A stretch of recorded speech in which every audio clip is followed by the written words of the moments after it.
دین میں غلو کی اجازت نہیں، یا دین میں اتشیوکتی کی اجازت نہیں۔ صحیح بخاری اور صحیح مسلم کی روایت ہے، حضرت انس رضی اللہ تعالیٰ عنہ بیان فرماتے ہیں کہ اللہ کے نبی صلی اللہ علیہ وسلم نے بیان فرمایا، نبی صلی اللہ علیہ وسلم کے صحابہ میں سے 3 لوگ اللہ کے نبی صلی اللہ علیہ وسلم کے پاس آئے۔ اللہ کے نبی صلی اللہ علیہ وسلم اس وقت گھر پر نہیں تھے۔ آپ کی بیویوں سے ان لوگوں نے مل کر کے آپ کی عبادت کے بارے میں جاننا چاہا، تو آپ کی بیویوں نے آپ کی عبادت کے بارے میں بتایا۔ حدیث کے الفاظ ہیں کأنہم تقالوہا، گویا کہ انہوں نے اللہ کے نبی صلی اللہ علیہ وسلم کی جو عبادت ہے اس کو معمولی سمجھا، کمتر سمجھا، کہ اللہ کے نبی صلی اللہ علیہ وسلم کی عبادتیں کوئی خاص نہیں ہیں۔ پھر ان میں سے ایک نے کیا کہا؟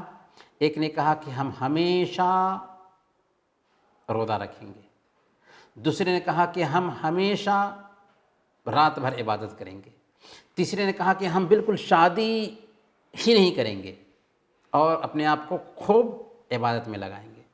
اللہ کے نبی صلی اللہ علیہ وسلم جب گھر آئے اور آپ سے بتایا گیا کہ کچھ لوگ آئے تھے جنہوں نے اپنے آپ سے ایگریمنٹ لیا ہے کہ ہم شادی ہی نہیں کریں گے، ہم رات بھر عبادت کریں گے، ہم دن بھر روزہ رکھیں گے، اللہ کے نبی صلی اللہ علیہ وسلم کو جب پتہ چلتا ہے تو آپ باضابطہ ان سب کو بلاتے ہیں اور جمع کرنے کے بعد اللہ کی تعریف بیان کرنے کے بعد کہتے ہیں کہ ما بال اقوام قالوا کذا و کذا، کیا بات ہے کہ لوگوں نے ایسی ایسی بات کہی ہے؟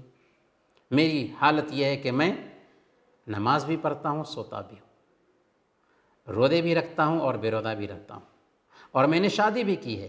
فمن رغب عن سنتی فلیس منی، جو میری سنت سے، میرے طریقے سے منہ پھیرے وہ ہم میں سے نہیں۔ یہ حدیث ہمیں کیا سمجھاتی ہے؟ یہ حدیث ہمیں یہ بتاتی ہے کہ اسلام سنتولن کا نام ہے۔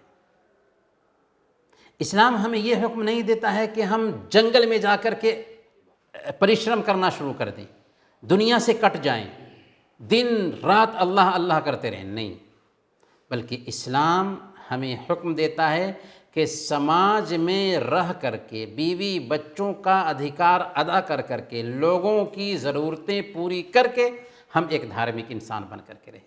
اور یہ دین چونکہ فطری دین ہے، نیچر سے لگتا ہوا دین ہے، اس لیے یہ باتیں اسلام ہمیں سکھاتا ہے۔ اللہ کے نبی صلی اللہ علیہ وسلم نے ان لوگوں کو کیوں غلط قرار دیا؟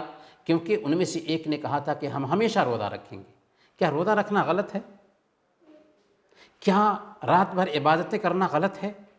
کام تو اچھا ہے، لیکن اسلام ہمیں ایسے کام پر نہیں ابھارتا کہ جس کی وجہ سے ہم دنیا تیاگ دیں، کہ رات بھر عبادت ہی کرو، نہیں، عبادت بھی کرنا ہے، سونا بھی ہے، ہمیشہ روزہ ہی رکھو، نہیں، اسلام ہمیں اس بات کے لیے تیار نہیں کرتا، بلکہ روزہ بھی رکھو، بے روزہ بھی رہو، شادی بیاہ ہی نہ کرو، نہیں، بلکہ اسلام ہمیں کہتا ہے کہ شادی بیاہ کرو، سماج سیوا کرو، بیوی بچوں کے حق ادا کرو، اور یہ کر کے تم دھارمک انسان ہو۔ تو یہ ہے فطرت سے، نیچر سے، سوبھاؤ سے لگتا ہوا دین۔